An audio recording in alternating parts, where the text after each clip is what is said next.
Hey guys, thanks for joining me. And if you like what you see, please subscribe. Hello, peoples. Welcome to Sharp Ends. I've got something exciting to share with you today, and that is a full review of the Django from Kunwu. They're really knocking it out of the park lately, and this is an awesome knife. It's the first knife I've reviewed of theirs. Well, not the first knife I've had of theirs. I've got this Pulsar first, but I decided to go ahead and review this Django first. I just did the disassembly on this and put it back together, so I'm ready to give you my unfiltered opinion about this knife. First off, let me just say, if you could like and subscribe, I'd really appreciate it. If you could leave a comment, that really helps out the channel. All right, let's get into it. So the Django is made by Kunwu, and the machining on this is incredible. Number one thing that I like about this is that the fit and finish of this whole knife is incredible. It feels really, really good in the hands. The ergos are great. It has this nice choke up point here with this nice full sharpening choil here, which is a very nice choke up point for you, and you can also hold it back here absolutely fine. We do choke up. It also has this nice jimping on top that acts as a nice place for your thumb to go. The blade shape is a true like drop point. I would almost call it a Bowie shape to the knife, whereas the Pulsar, the main difference between these knives, one of the main differences between these knives is that this is more of a Warrenclyffe style blade, which will last the material or cut the material a lot longer. It's more of a utility knife.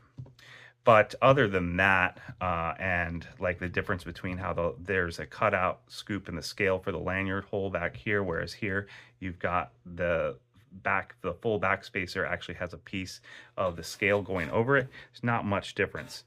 This is a righty and lefty, and you'll see here that it comes with a full titanium milled scale here, and it actually here you can see these two indents here. It looks like it's for a wire clip. That's because it is for a wire clip. They send you a wire clip in along with extra Omega springs in the pack that you buy it with, and you can switch them over real easy. And then in the clip itself, it has two little wedges, I would call them, or pieces that fit inside where the spring clip would usually go, which is really cool.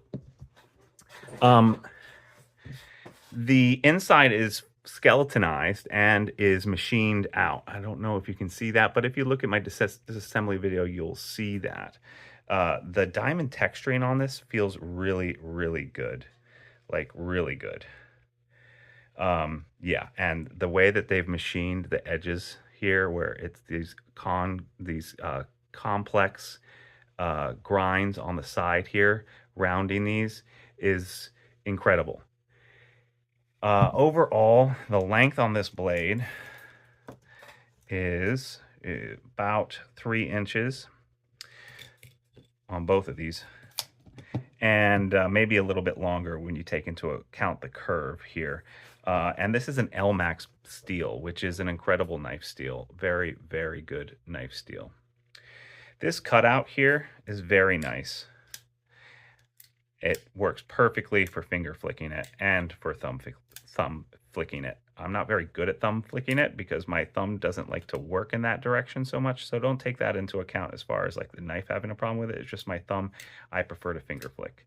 And then the bar lock, and this is a very strong bar lock. You can you can whack this on the spine and it'll be fine. You can do that with pretty much any bar lock. I'm not going to test it.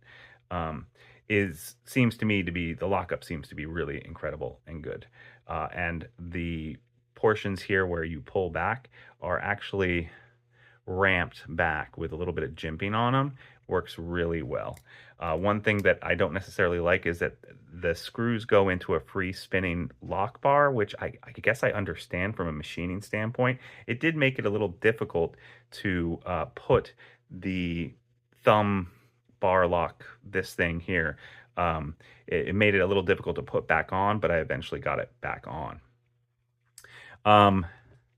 The pivot, you see how this is the show side, and do you see how the show side right here is on this side? Well, it's universal. You can accidentally put it back on backwards, and that's so that if you're a lefty, and I'm just now realizing this, if you're a lefty, you can put your clip over here and reverse the pivot screw so that you have the show side on the other side. I accidentally put it together wrong, but in the process of putting it together wrong, I discovered that that. And I think that that's actually cool. I was going to knock it for that, but I don't think that that's a bad thing, being able to reverse your pivot in such a way that the show scale side then reverses. Um, the Elmax label is right here on the blade, really small lettering right there. So they're not like stamping the whole thing like big giant billboard, whereas you've got MagnaCut USA here on this big hinder, right? Like they're really low key about it. This is Elmax. It's a phenomenal steel, and that's all you need to know about it. There's no big branding on this. The only Kunwu symbol you have on it is on the clip, and it's really low key inside of there. One other thing, not one other thing, but another thing that I should really point out that I really love is, and you probably noticed, or you already know, that the DLC on this is polished DLC. Really nicely black reflective, and it's super, super cool. I really appreciate that and like that. And I don't know why more knife companies don't do that. This is the Malibu. Now, imagine ProTech made the same Malibu, but they polished it. It would look so much better, I think, in my opinion. Right? Oops, I hit my thumb when I was deploying that.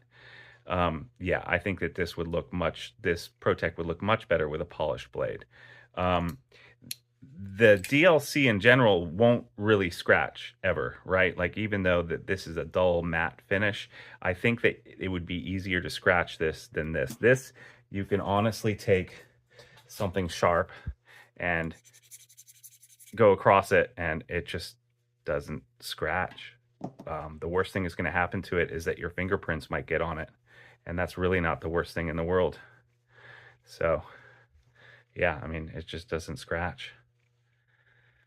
Very cool, Kunwu. And so, how much does this cost, do you think?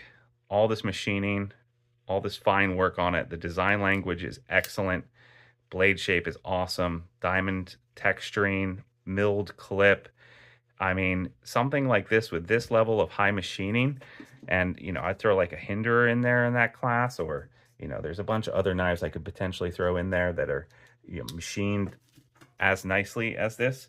I would say that this is like a $450 knife, but it only costs $250. That's right, $250. They're hitting way above. Now, of course, this is made in China, but it is just a giant billboard for them. I mean, if anyone wants to get their knives made by someone, they're in the league with Bestech as far as OEMs are concerned. So I think that for Kunwu to do this, it's just really, really cool. And both of these knives I consider to be really, really good. And I'll do a review of this guy, and you see the colorway. I think it's called colorways, how the color on this is so awesome, right? Kind of almost changes. It's almost iridescent. This is just plain Jane, but it's still freaking awesome. And I actually like this plain Jane with this blade shape, whereas this utility knife type thing is great. And it comes in a couple of different finishes. I'm going to have links down below to both of these knives, but I definitely give this a thumbs up. This is an amazing knife. And you should definitely check it out. If you're on the fence, don't be on the fence. This is worth it. Worth it by a lot, in my estimation. Thanks so much for joining me, guys. If you like this content, please like and subscribe.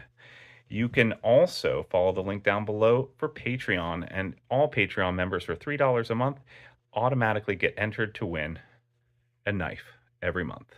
So that's a pretty good bargain, and you help make more content like this available.